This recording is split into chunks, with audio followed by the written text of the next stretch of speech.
Pods by PEI, a policy discussion series brought to you by Policy Entrepreneurs Inc.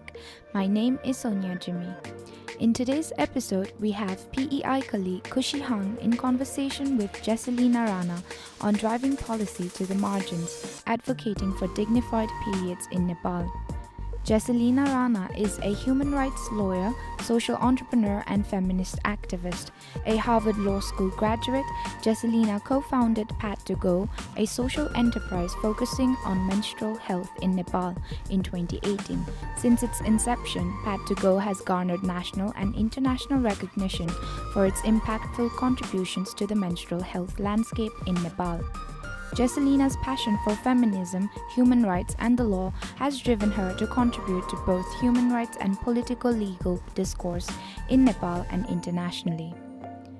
In this episode, Khushi and Jesselina discuss the challenges in pursuing policy solutions to issues of access to a dignified period, a topic shrouded in stigma and taboo. Jesselina shares the unexpected hurdles in seeking policy attention for the marginalized issue of menstruation and the importance of strategy, advocacy, and sustainability in it.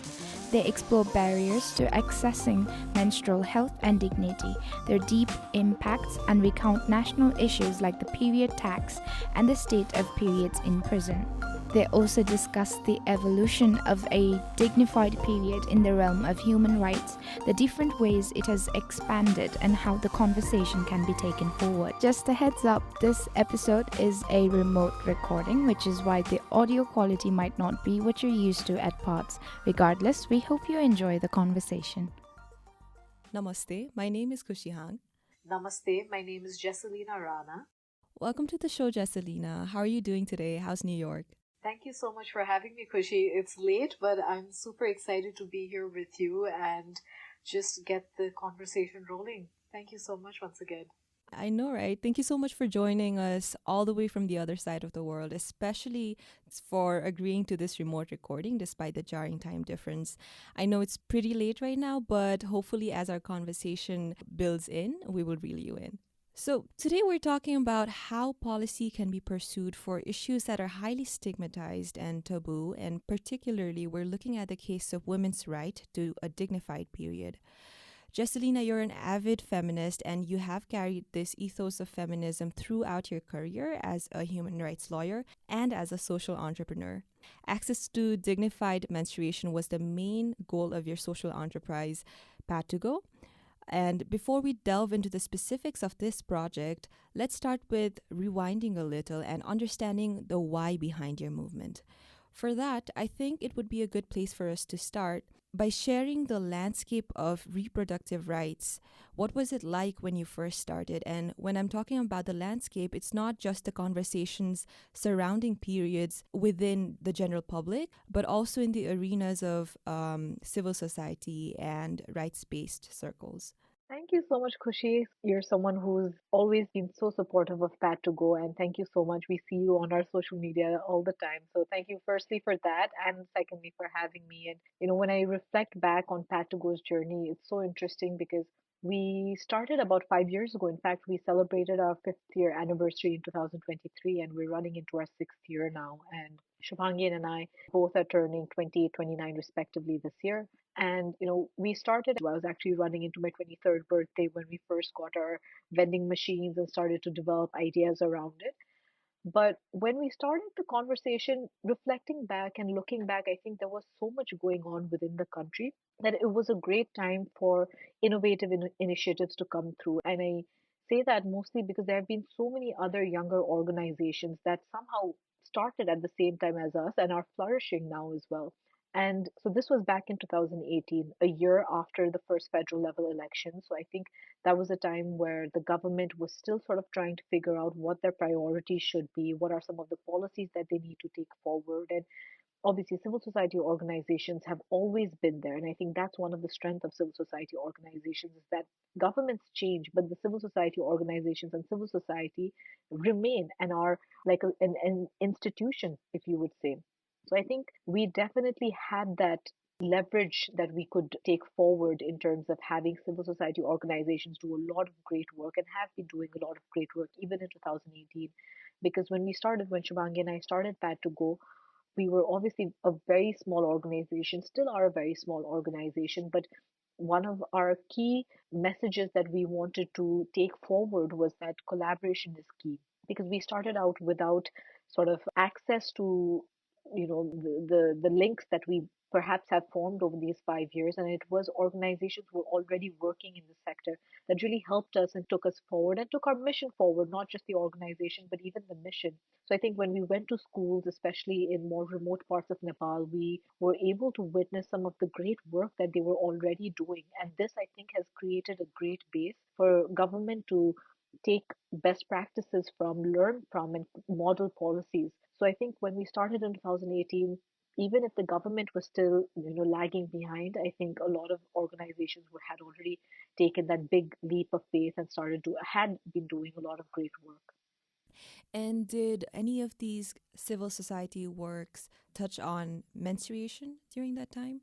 Yes, so in fact, they looked at menstruation very holistically, but I think the way that a lot of organizations that we worked with were looking at menstruation was from the WASH perspective, water, sanitation, and health. So a lot of the projects that they were undertaking in schools, in college campuses, was through WASH clubs that they would get students talking about and involving themselves in. So it was really interesting because they were able to look at it holistically, not just focus on menstruation, but also look at the water, sanitation, and the health aspect of it. Yeah, I think that's really interesting. And as you've answered this, can you explain how the idea or the topic of enabling a dignified period became a topic of focus in the discourse of human rights? How did it evolve, not just in Nepal, but even in the global landscape? I think that's such an interesting question because when we go back and when we look at texts, especially at international legal texts, and I think as a lawyer, my perspective has always been to, look into the documents, look at legal aspects of what formulates conversation, but what also codifies conversation. And I think that's how I approach law, especially international and human rights law, in that whatever is coming in the law are conversations that are already happening in the ground, but these are also conversations which need to be solidified through a text.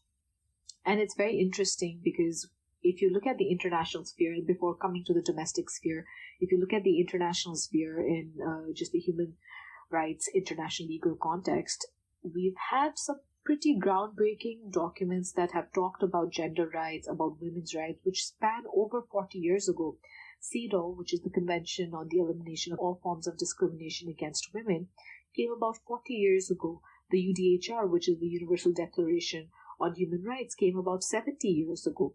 But what's interesting is that none of them speak of menstruation explicitly. And in fact, it was only in 2022 that the Human Rights Council addressed menstruation and even said this is the first time we're addressing menstruation. So my thought when I started looking into this and researching into this, and WHO came out with a statement, and that was very interesting to read right after or right before the Human Rights Council statement, and in conjunction to the Human Rights Council statement, I would say that it was very interesting because in international law, the laws that get adopted are laws that states adopt. These are consensus documents between states. A lot of the times, the lobbying and the adoption takes place, unfortunately, or the drafting takes place, unfortunately, from a very Eurocentric lens. And something that we've noticed in the legal frame, in the international legal framework, is that there are provisions where you could read in menstruation into, like gender rights, right to work, right to education, right to health. These are all things, all provisions in the text where you can read menstruation in. But the problem was that menstruation in the West or in the global North is very different from the experiences of menstruation in the global South. And it's interesting because conversations on menstruation and the challenges about menstruation in the global North stem from or are intrinsically related to concepts of period poverty, of not having access, of taxation, of all things which are perhaps more economic in nature. But conversations on menstruation in the global South may be related to access, may touch upon access, may start from access, but the challenges go beyond just access. And so many people who hopefully will be listening to us can relate to this when I say that, it's not just economic. Yes, it is economic, one of them, but it's also caste, it's class, it's gender, it's race, it's disability. It's so many things that are packed together, and these intersectional identities form our experiences in addition to access to mental health. So when we look at the international legal framework, unfortunately, menstruation has never been addressed. And when WHO came out with their statement in 2022, as well as the Human Rights Council, something that they very particularly acknowledged and which I'm very grateful for is that a lot of these conversations have been pushed because of Global South activists and young activists who have been raising this topic on menstruation, grassroots activists, especially from the Global South, because it is a perspective that is missing in the Global North and needs to be taken forward in a very collective Global South solidarity. So I think that's very interesting that in the international legal framework, menstruation has been completely ignored or overlooked, and we're forced to read it into provisions through legal innovation rather than have the word there for us to implement. Those are some amazing insights. So, Jesselina, having said all that, what does a dignified period mean to you as a researcher and an activist? Dignified period or dignity, that's where I start the definition for myself, and this is something that Pat Tugo believes in as well. Dignity is so subjective. What dignity means for me might not mean what dignity means for you. And that's something that Pat Tugo realized when we were doing our research, when we were talking to people of different castes, class, creed, religion across the country in Nepal. We also did a conversation with all South Asian activists and 8 South Asian countries and activists from all of these 8 countries. And we realized that dignified period for us, for Pat to go, definitely focuses on access to menstrual products, equitable access to menstrual products. But like I said, it's so much more beyond that, right? It's having access to sanitation, having access to facility, making sure that the government is able to bring down the barriers, not just, and I look at it again from a very legal point of view. There are both positive rights and negative rights. It's for the government not to just not offend our rights, but it's also for the government to give certain rights. And these are some things, for example, the tax on period products, which we have been lobbying to remove, the menstrual leave that is in conversation these days. These are things that we talk about. And I guess I would say dignified period is so subjective, but we definitely start from an access point of view, access to products, access to facilities, access to respect while you are on your period, access to all forms of respect for managing your menstrual health is what I would say starts the conversation on dignified period. Looking around, though, we have to say that the conversation around menstruation has really expanded, right? There are so many new nuances. Can you maybe list some of the ways in which you've seen the conversation surrounding periods expand? So when we started Pad to Go, one of the things that we really wanted to focus on was innovation. Innovate the way in which we have conversations, but also innovate the way in which we drive change. And that has been the building block of Pad to Go, and that's where we started providing vending machines to schools. I think one of the things that we've really seen in these past 5 years is one, expansion of the modes of how you're having these conversations around menstruation. Social media has played such a great role in bringing these conversations into the forefront, and using different modes of social media, whether it's podcasts, whether it's going around asking people questions on the streets and having that on TikTok or Instagram. And these are all ways in which the conversation around menstruation is expanding in terms of the mode. But also the conversation itself is also expanding. We're talking about disability and menstruation. We're talking about trans men and menstruation.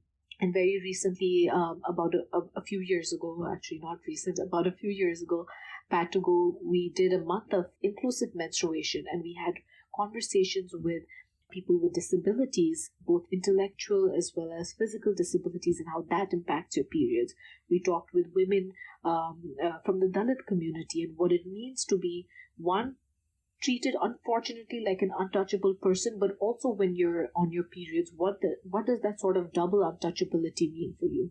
We talked with transgender men who were so sympathetic to the cause because they have been left out of these conversations. And when we started these conversations with trans men, I think one of the things that really hit me was that the platform has not been there for trans men or non-binary people or queer people to talk about menstruation from their own personal experiences. For the longest time, we've used this term women and girls, women and girls, women and girls, but that's not the only aspect of what it means to advocate for gender rights, right? And sometimes in Nepal, even within the rights-based sector, we use gender as a synonym for women or girls. And I think we need to look beyond that. And I think in these ways, there has definitely been an expansion of the conversation, both in terms of its mode, but also in terms of its content.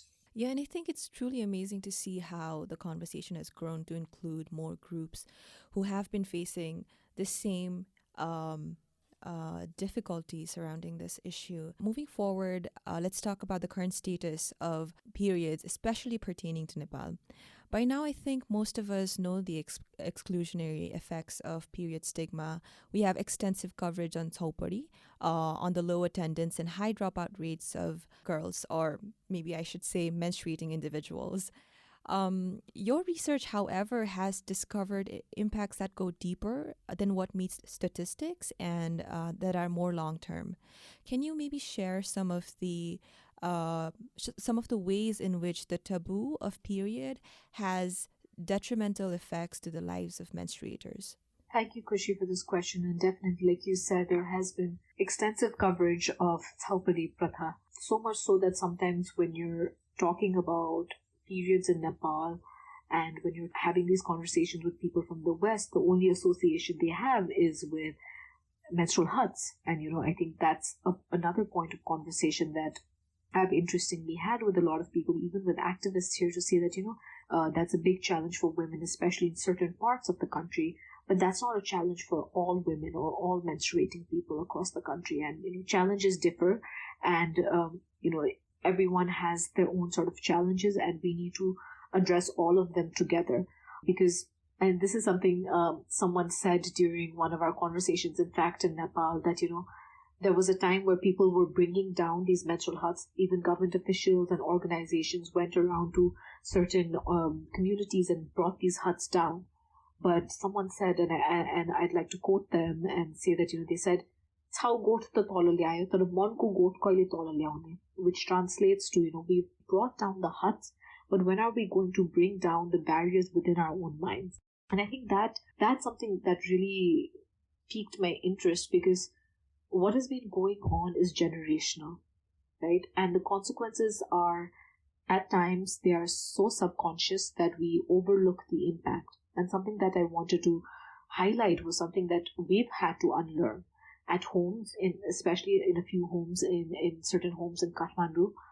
Period or Mainavari is referred to as Natsune or Tsui Hone, which translates to a state of being untouchable. For the longest time, I would use these words and not even think about the consequences of what it means to use these words, because my mother used this word, my grandmothers used this word, so no one at home questioned this word.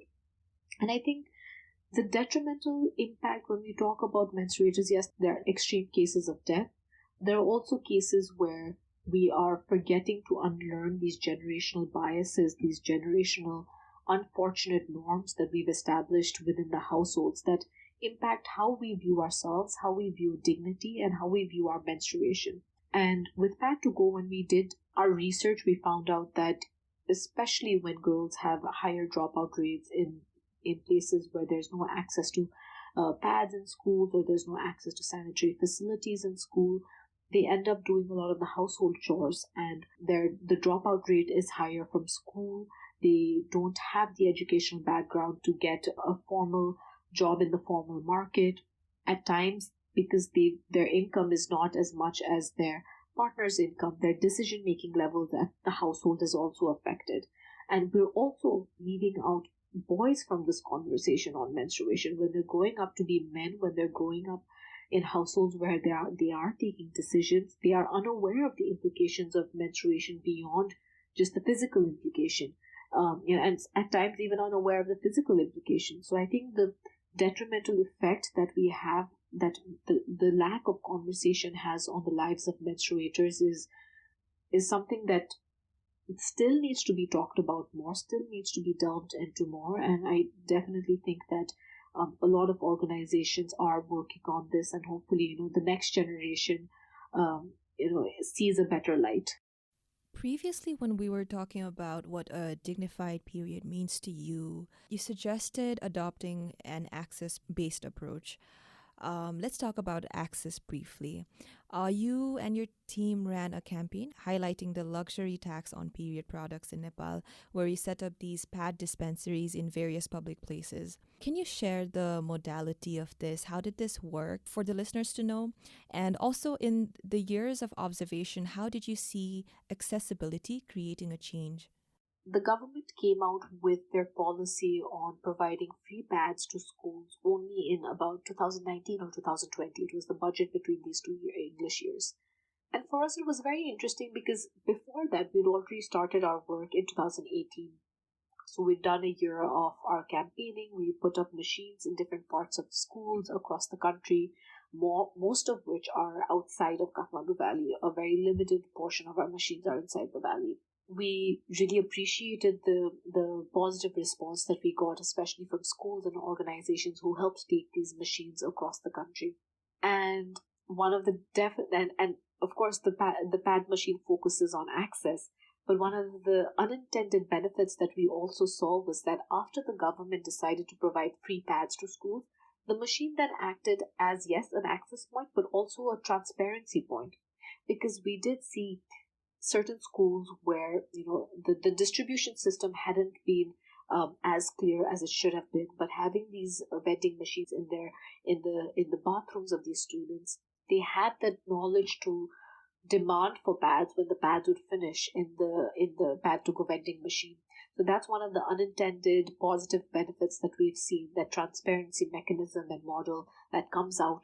But just going to the luxury tax aspect of it, I think this particularly we adopted in 2020, when during the lockdown we were doing a lot of online campaigns and online conversations, and we had the period talk with 8 different activists from 8 different South Asian countries, and we welcomed their perspectives and the challenges each of them were facing in their own countries with their work.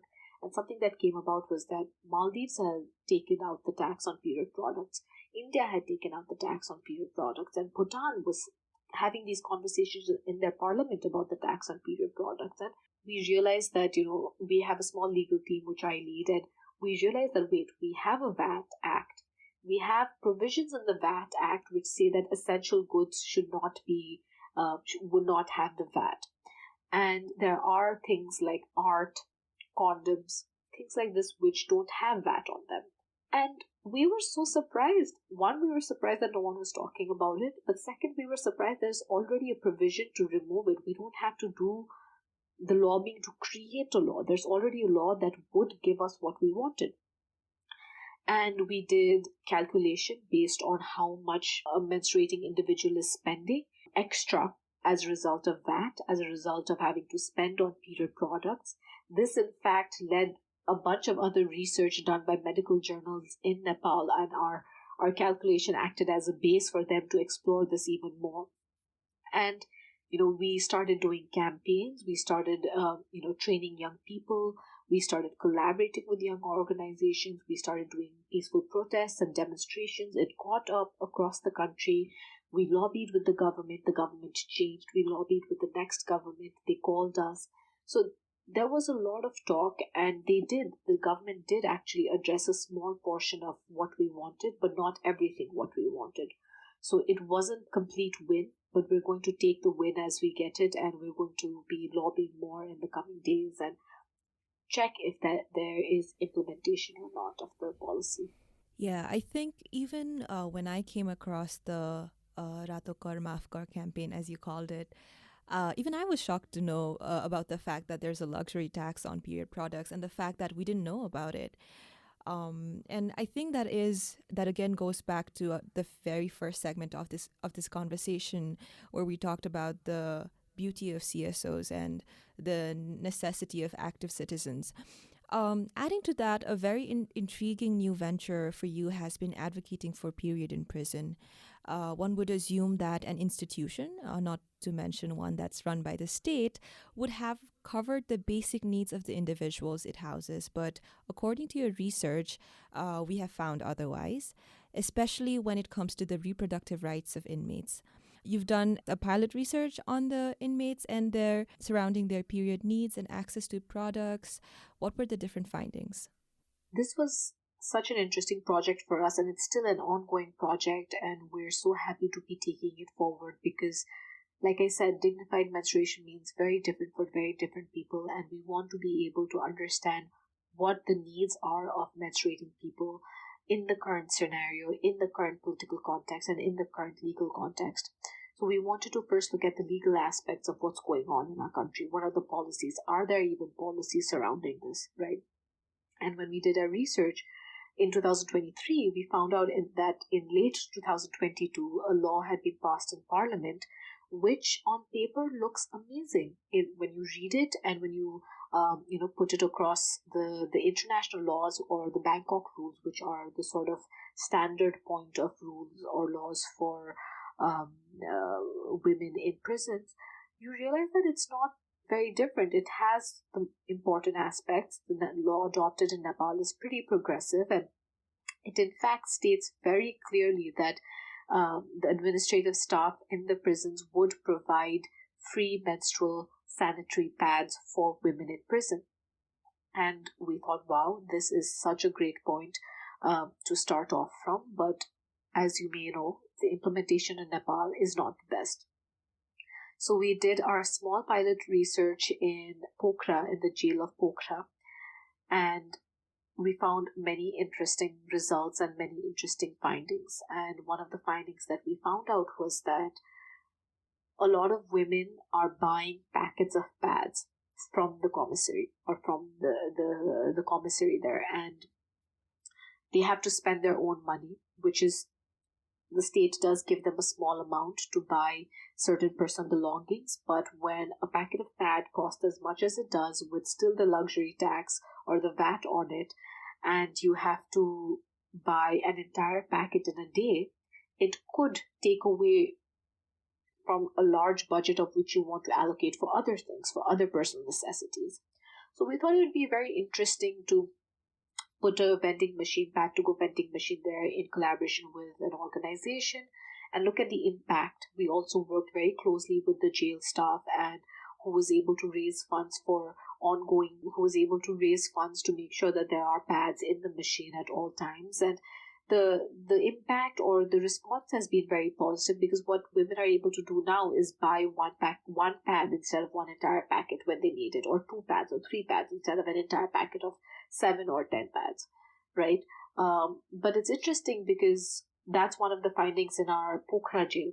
But in fact, we went to the Nuwakot jail very recently, in fact, a day ago, and we wanted to assess the implication of menstrual health in women's lives in the prison there. And we realized that there women were getting access to pads. They were getting a packet a month and they had this access to pads. And it was interesting because that might be that we still need to do more research, but we want to see what the best practices are in certain jails which might not be in other jails, and sort of try to standardize practice and make sure that the law that is there should be implemented. But the interesting aspect was when we talked to the jail staff and we talked to people in the prisons, we were like, there's a law that states that you should be getting free pads. You shouldn't even be having to buy pads at all. And they were like, okay, we were not aware of this. So I think for us, the importance of making sure that people are also aware of the laws that directly impact them is also another stage of this conversation that we want to focus on. And it's a great project, and we're very excited to make sure that prisons across the country have standardized approaches to making sure that the law that is there of free access to sanitary pads is implemented. Mm. And I think it's really interesting that through this project, we're able to imagine human rights in prisons. because prisons, given our ideas of retributive justice, we wish that people are in the least comfortable positions as possible, but it's also about their basic human rights. And I think this project really re-emphasizes that, and I love it. Something that I wanted to focus on, a very small tangent, is the fact that the vending machines do not disperse each individual pads really. Is this just the mechanism of your business, or do you have like a different expectation out of it? Does it have something to do with sort of giving them that authority and agency as a consumer? That's a very interesting question, and I'm so glad to be able to clarify it. So, Pad to Go is a for profit business, but we are a social enterprise. We don't have equity stakes and we don't take profit. Everyone is paid like an employee. Our employees are paid like employees, and only the investment that was initially there that Shubhangi and I made, we took back. But all the profit that comes into the company is reinvested into the company. Having said that, we don't make profit from pads. We don't sell pads. We don't make profit from pads. Our main product is the vending machine, and we give this sort of decision to the institution buying the machine, or the institution where the machine is placed, to decide how they want to take forward the vending out of pads. So in schools, a lot of the times they have, especially now that the government has given free pads, you don't need to put money. We use tokens. So it's an informal way to receive the pads with tokens which act like money, but you're not really paying money. So like I mentioned, it's a transparency model for pads that are already free in schools, and the distribution mechanism becomes easier. But there are places where, for example, hospitals and workplaces, where workplaces are able to put in a small amount or a small fee for the pads that people are vending out. And like you said, it's also a way to make sure that there's ownership. If there is a small if the machine requires some form of improvement, you're able to use the money for that. But having said that, we really do emphasize, especially with larger organizations who do have the funds, to make sure that the pads are given free. So I think that way our machine really works well, because we don't operate on monetary basis. We operate on a machine coin basis. So it's really up to the institution to decide whether they want to put in a small amount for the pad, or they want to give it away for free and make sure that the vending machine only acts as a transparency mechanism. Having said that, we also provide lifelong collaboration with pad manufacturers, both Nepali and imported pads, and that's as per the consumer's choice once again, to decide if they want pads at a less than market rate. So we want to provide them pads at a much less market rate, so that even if they are using pad to go machines and they want to use pads, but they want to make it a small monetary amount they want to impose on it, it's still much less than what they would have to buy it from the market. So we are trying to make it as flexible as possible for them, and hopefully one day it's accessible for everyone. I think there's a really interesting aspect of innovation to whatever you do. And you've said this before, that you are eager to invite innovation in this pursuit. So moving forward with the conversation, I want to particularly talk about this because introducing and directing agendas in the policy sphere is already a challenging task. On top of that, the agenda that you sought to set was one drenched in stigma. So what was this process like? How accessible is the policy sphere or the decision-making spaces for mobilizations like yours? And what were some of the unexpected hindrances in the beginning and perhaps even now as you push your agenda forward? So the policy space is always daunting, and I say this as someone who's been in the space, who I focused my education on law, on policy, on politics, and the conversations around it, and it's always daunting.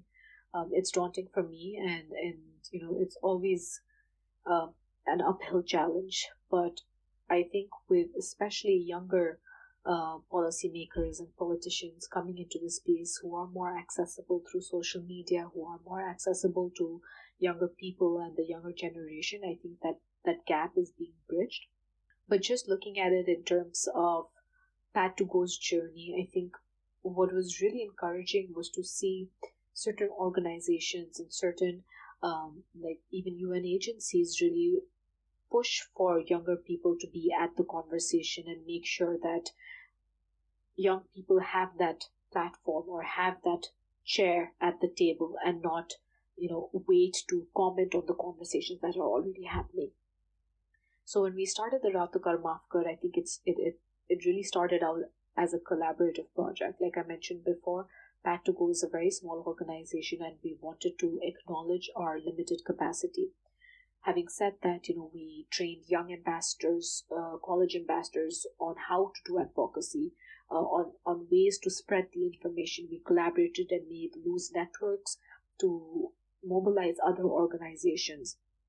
We talked with different organizations who were more grassroots and could, conduct peaceful protests and rallies, and all of this, all of this together caught the government's eye, and all of this together pushed the government to call us and have a conversation with us. But before that, it was interesting because another unprecedented challenge that we had to go through was that there was a change in the government. We were lobbying with one government. Overnight, the government changed. So all that we were doing in the past, we had to start from ground up. So it really helped in that sense that we had media coverage. We had people who were archiving this, who were photographing this, who were making videos out of it, social media content out of it. That really helped to re-push the entire agenda to the new government. So I think that was an unprecedented challenge that we didn't even imagine would happen, right? But having said that, I think it really helped that we, one, get the conversation started, but also be strategic in how we want to take the conversation forward, be strategic in the types of organizations we partner up with, use our points of advantage, which is social media, which is having conversations with young people and really rising up to the challenge. So I think a lot of it was a collaborative effort, and we really believe in the value of that. And even with our coming project, we hope to be more collaborative every time we're trying to do something new. And it really, really put the agenda on the map, because we wanted to make sure it was the agenda that we were focused on. Pat to Go was not there to claim limelight. We were not there to make a name and, garner press. We were there for the cause, and we are here even now for the cause. We got a small government acknowledgement in the national budget, but we're not there where we want to be. And even as we move forward with more policy changes, we want to be able to make sure that this is really a collaborative effort. Because if I remember the saying that, if you want to go fast, go alone, but if you want to go far, go together. So we really want to go far, and we want to go together, and I really hope we're able to get the results we want. As we're talking about this, something that comes to my mind is, okay, policy making is one thing, but actual implementation and bringing about social change also has a very tangible side to it. You've mentioned earlier that the conversation surrounding menstruation has always intersected with WASH, or water sanitation and hygiene. And simply put, creating conditions for a dignified menstruation requires infrastructures like clean water or transportation links. But waiting for them might delay the delivery of women's rights and urgent needs, right? So, how have you been able to bridge this gap between the lack of infrastructure and the need to deliver to women? Definitely, I think what you're saying, it's a looming thought over our heads every day, because one of the conversations, and I want to acknowledge this because this is an issue we're constantly grappling with, is what of pad disposal, right? What about facilities what about access to these facilities that are required by menstruating individuals to make sure that our experience is dignified, is holistic, and that all needs are looked into. That is definitely a looming thought over Pat to Go, over all other activists who are in the field in our minds. And again, I would like to acknowledge in this, we've really benefited from a collaborative work process when we go to schools in remote Nepal or even in Kathmandu. Even in schools in Kathmandu, when we've placed these vending machines, one of the concerns I remember one time a school in Kathmandu raised was, well, we don't have dustbins inside the bathroom. What's the point of putting these vending machines and ensuring access to pads because it's going to dirty the bathroom? And I said, well, why don't we put a dustbin in the bathroom then? That would solve the issue, right? But every time it's not as black and white, it's not easy as that. There's so much bureaucracy, there's so many other conversations to have around disposal of pads, around access to pads. And like you said, the conversation needs to go hand in hand. Sometimes it doesn't, but we want to push that conversation hand in hand. So even when we go to schools and we place the vending machines, we talk about taboos because it's not just about making sure you have access to pads. It's also making sure that one, you know how to wear pads. And that's something that we realized had not happened. Like there were distribution of pads in a certain school and we were placing the vending machine to increase transparency and access of these pads that the government had given. But there's lack of formal education and at-home education on menstruation.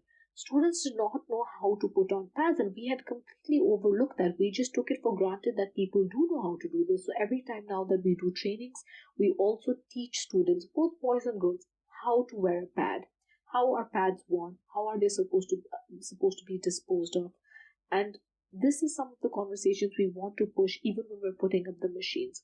We want to talk about facilities. We want to talk about water access. We want to make sure that it's benefiting the students and not just the teachers. In one of the schools in Dhating, they wanted to put it inside the teachers' lounge. And I said, well, that's not going to support access in any way. Students are going to have a big problem coming to the teachers' lounge, and sometimes they're not even allowed inside the teachers' lounge, right? So, like you said, there are so many factors that go in to making your water, sanitation, health experience the perfect experience, but we need to start somewhere and we need to have the other conversations as we go as well.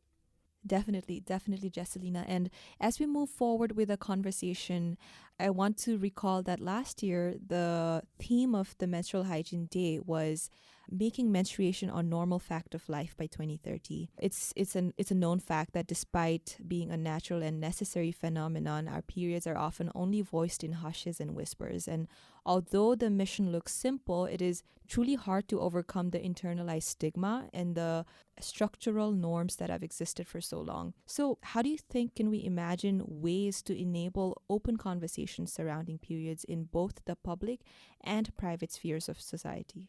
I always go back to the basics when we're having conversations about normalizing something so taboo. And my instant understanding is that family is the smallest unit of society, and conversations that we have at the family level have such a deep impact at the public level. And what is personal is political, and what is personal will eventually become public. And within the family structure, I believe there is an innate need for Nepali people to stop being ashamed of periods, to stop imposing restrictions on menstruating people as if it's a norm. Even within households in Kathmandu, I've noticed in so many educated households, we imagine that, this, restriction is a limiting concept in the minds of certain people who may not have had education, who may not have had the opportunity to live in urban spaces. But the unfortunate reality is, even in the most educated and urban households of Kathmandu, there are women and menstruating people who are eating differently on their periods, who are eating on different plates, who are sleeping in different rooms, who are not sharing beds with their husbands during their menstruation. And it has gone to the extent of normalization where we don't even question it within the household. And I think that's where we need to start. We need to start at the household level, but our conversations need to be structurally supported at the public level. By this, I mean that the education system needs to do better, teachers need to do better, policymakers need to do better. We should shy away from having these conversations, and these conversations need not be limited to only women and girls. One, as we call it, we put the men in menstruation. Let's have conversations with young boys from a young age. Let's not segregate young boys and girls while talking about this concept for the first time. Let's bring fathers into the picture. Let's bring brothers into the picture. Let's teach people what it means to actually be open about it and stop being ashamed about it. And I think that's where we need to start to normalize it at the family level. But like I said, it needs to be supported structurally at the public level through education, through the education system, by policymakers, by the government programs and policies. And I think with that, and now with the advance of technology, we have an actual way to make this as normal as possible. This is something many of my male coworkers and friends wanted to know. And I know we talk about boys and educated them, but what about men who've already crossed that phase of learning and are now here to support their menstruating counterparts? How do you suggest they can be proactive allies in this? That's such a great question, and I really hope I'm able to answer it and do justice to it. And I can only speak for myself, but I think what I would appreciate from my male friends, my colleagues, my partner, my counterparts is one to ask what a menstruating individual, a woman, might need, right? Is it another conversation on menstruation, or is it, just some time off? But no, having said that, I think that's a very nice way to sort of look at it. How do men or how do non-menstruating individuals be allies? And I think I read a quote very recently, and it was definitely not concerning allyship for menstruation, but it was allyship in general for social justice causes, and it really resonated with me, and I'd want to highlight that and also acknowledge that this is not my quote, and I read it and it just really resonated with me. Is that allyship should always be louder than the oppressor, but quieter than the oppressed. And I think that's what true allyship means.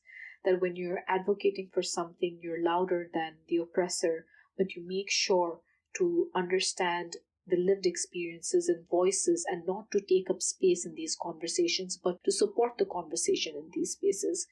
And I really think it also starts from doing away with normalized concepts like, when saying things like, oh, she's moody today, maybe she's on her period. Emotion, human emotion, is a natural expression.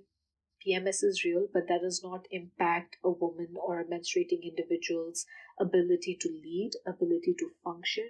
Different people have different needs, and I think that's one of the things that we want to highlight with the menstrual leave policy that we want to advocate for, is that some people have very difficult periods and they might need time off, but some people don't have difficult periods, and that's great. They don't need time off. Some people's PMS ranges from just craving chocolates to some people's PMS, causing them a lot of anxiety. So I think it's so individual specific, and being a true ally means just having this conversation very normally and just asking the person what they need during that time if they need something.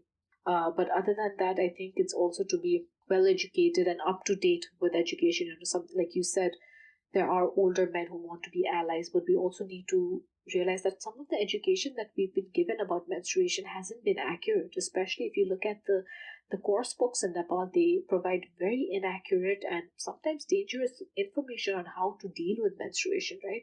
So I think it's constantly being open to learning, but also unlearning, I think would be a great way to show allyship. Mm. Wow, I agree to every part of that answer, and that's something that I would want to put out in the world as well. As we're coming to the end of this conversation, something that I really wanted to ask from my own personal place is who are some of your favorite creators and educators who are working on the awareness building side of menstruation? Maybe you can recommend it to our listeners who want to learn more about the social and even the biological aspects Sure, of I love periods. that. I love following menstrual educators and also looking at the different ways they're trying to express and bringing these conversations, and I absolutely love it. So, within the Nepali space, I think Period Kakura, I think they're doing a great job in bringing these conversations into a podcast format. Untold Period Stories highlights a lot of stories that go untold or unnoticed, as you can understand from their name. So these two are particularly within the Nepali context. Within the South Asian context, there's this person named Dr. Cuterus on Instagram, and she brings a lot of informative um, um, content on menstruation, on reproduction, health, and it's really great to constantly like watch her videos and learn more. And I think globally or more US centered, I won't say globally, more US centered is this new page called Roe v. Bro, and this page that has come after Roe v. Wade was, or the abortion access to abortion rights was taken down in the US. So they go around asking young men about their perspectives and knowledge, more than perspective, their knowledge on menstruation, on abortion, and sort of educating them about what they're saying wrong a lot of the times. So I think these are some great starts to enable your journey on learning more about menstruation and reproductive health of menstruating people. Yeah, I think I'll definitely be listening to the two podcasts. Before we bid goodbye, Jesselina, I wanted to ask, what can we look forward to in the coming days for Pat to Go, and how can the listeners get involved if they're enthusiastic? We're very excited. Shubhangi and I both are very excited, especially because over the past 5 years, Pat to Go has had its own development and its own sort of identity growing. But at the same time, both Shubhangi and I have also tried to strengthen our own information, knowledge, capacity. We want to go far and we want to go together. And we want to really make sure that this is not a startup that comes and goes. It's a startup that is here to stay, and we're constantly innovating, whether conversation or products around menstruation. And we really hope that in the coming years, we're able to follow through with some of the campaigns we're bringing forward. We're also able to innovate the conversation and, document some of the progress that we've been doing and really build it into a bigger organization. I think one of the limitations we've had is that because it's been a smaller organization, even some of the bigger works that we want to do hasn't come through yet. It's been slow, but I think we want to increase size, we want to increase capacity, and we really, Shubhangi and I individually, really want to bring our strengthened capacities that we've sort of built over these 5 years into the organization. We're going to be announcing a summer fellowship program. So we did it in 2023, and it's going to be an annual process. It's going to be a 2-month long fellowship for college level students to travel across Nepal to learn about menstrual advocacy and to just work with us and experience what it means to be an advocate of menstrual health in Nepal. Thank you so much, Jesselina. It was so lovely talking to you. Thank you so much for joining us at Pods. Thank you, Khushi, and thank you not just on my behalf, but on behalf of the entire Bad to Go team for having us and for always being supportive. And I really hope we have more chances to collaborate with BEI as we move forward, and all the best for you as you go forward as well. Thanks for listening to Pods by PEI. I hope you enjoyed Kushi's conversation with Jesselina Rana on driving policy to the margins, advocating for dignified periods in Nepal. Today's episode was produced by Khushi Hang with support from Nirjan Rai, Sonia Jimmy, and Videsh Sapkota. The episode was recorded at PEI Studio and was edited by Videsh Sapkota and Nirjan Rai. Our theme music is courtesy of Rohit Shakya from Jindabad. If you liked today's episode, please subscribe to our podcast. Also, please do us a favor by sharing us on social media and leave a review on Spotify, Apple Podcasts, Google Podcasts, or wherever you listen to the show. For PEI's video-related content, please search for Policy Entrepreneurs on YouTube. To catch the latest from us on Nepal's policy and politics, please follow us on Twitter at tweet2PEI. That's tweet followed by the number 2 and PEI, and on Facebook at Policy Entrepreneurs Inc. You can also visit pei.center to learn more about us. Thanks once again from me, Sonia Jimmy. We'll see you soon in our next episode.